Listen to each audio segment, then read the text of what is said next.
Brandy Bowen here in Dr. Steve Katie's Facilitating Organizational Collaboration Class 6015. Today I'm going to be sharing with you my Patterns project that was a culmination of the course.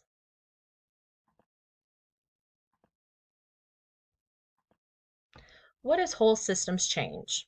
Whole systems change is acknowledging that all the parts of the whole are connected, and when you make one change, it affects the entire whole. In this presentation, we are going to go on a journey through various processing methods to see how the pieces of the whole are connected. Where are we going? Much like planning for a journey, we have to gather all of the information first. We need to read about all the places along the way, or in this case, the collaborative change methods. Then, we determined what all of the stops or change methods had to offer by organizing our information, and finally, finding out what they all have in common. Come with me on this journey through collaborative change. Our first step is collaborative care. Collaborative care is a place where instead of all of your providers making decisions individually for you, they all come together with you simultaneously to determine what is your best course of treatment. Just like an organization, our bodies operate under whole systems change. If one provider treats one issue, it also impacts the other parts of the body. I choose collaborative care as my stop because for me, it is the ideal method for patient-centered care. After reading about our selected stops, we compared them based on invitation, purpose, systems, experience, technology, evidence, values, and mastery. Our comparison was completed on Post-its on the door to form our Affinity Diagram. This is my Affinity Diagram. This process was chosen because it was tactile, and being able to physically connect with the method made it more real as opposed to another file on the computer. Post-its also made it helpful to begin to establish patterns as you could move the like Post-its together. As daunting of a task as this originally seemed, once started, it seemed to cruise along. Mind mapping moves affinity diagramming into connecting the patterns. To create my mind mapping, I was able to take all of the Post-its from each element column and input them into the MindMeister program. After inputting the information, I was able to color code each pattern. I did not go into the process looking for specific patterns. I let the 9 patterns emerge on their own. This is my mind map. In the center of the map is collaborative change methods and the 8 roadways out of it. They are invitation, system, purpose, experience, technology, values, mastery, and evidence. All of the elements are valued and grounded in research.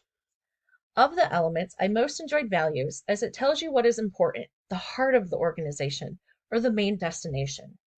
If renaming any of the elements, I would switch technology into materials, as it limits the scope of the resources potentially to be used, and materials would be more inclusive and serve as a checklist of needs when preparing to proceed. When we return from our journey, we need to be able to highlight our time and share our findings with others. Instead of posting on social media or creating a scrapbook, we made an instructive visual. Let's recap this journey. This is our instructive visual. Let's go through it together. This is the top third of the infographic. It is titled, What You Need to Know About Collaborative Change Methods.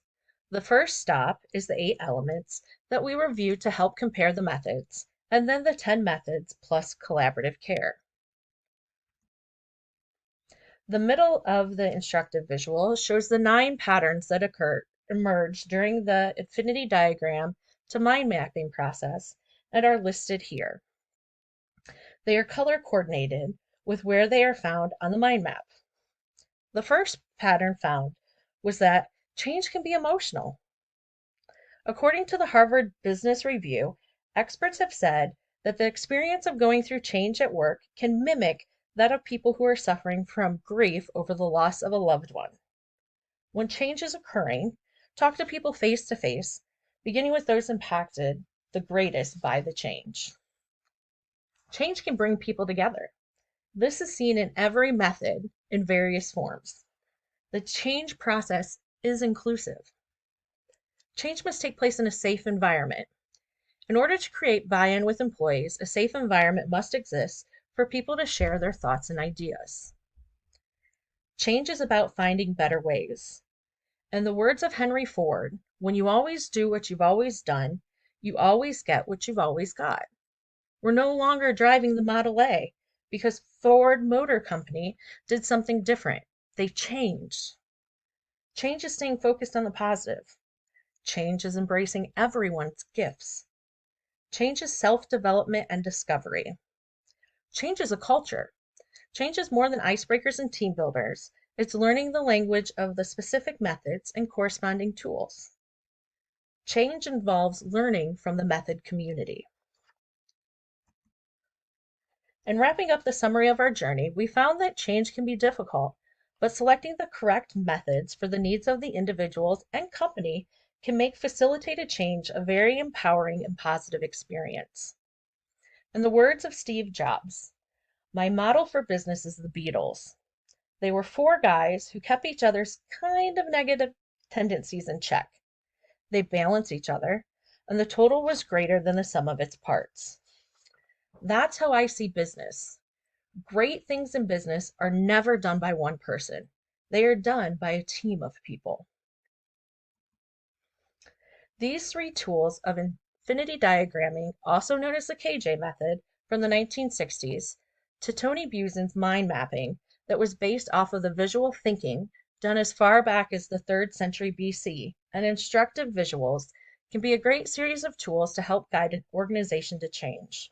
The affinity diagramming can help employees be heard by sharing their thoughts and ideas. The mind mapping can group the ideas together to create specific directions, and the instructive visual can be used to remind everyone what was determined and to quickly bring newcomers up to speed.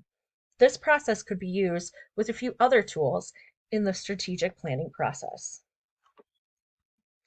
On this journey, we prepared and completed a drive-by of collaborative care and made pit stops to review affinity diagramming, mind mapping, and instructive visuals.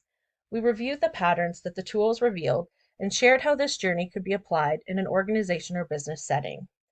On this journey, we learned that we are capable of organizing diverse concepts into a coherent framework that we can present to others, as well as building the confidence for systems thinking.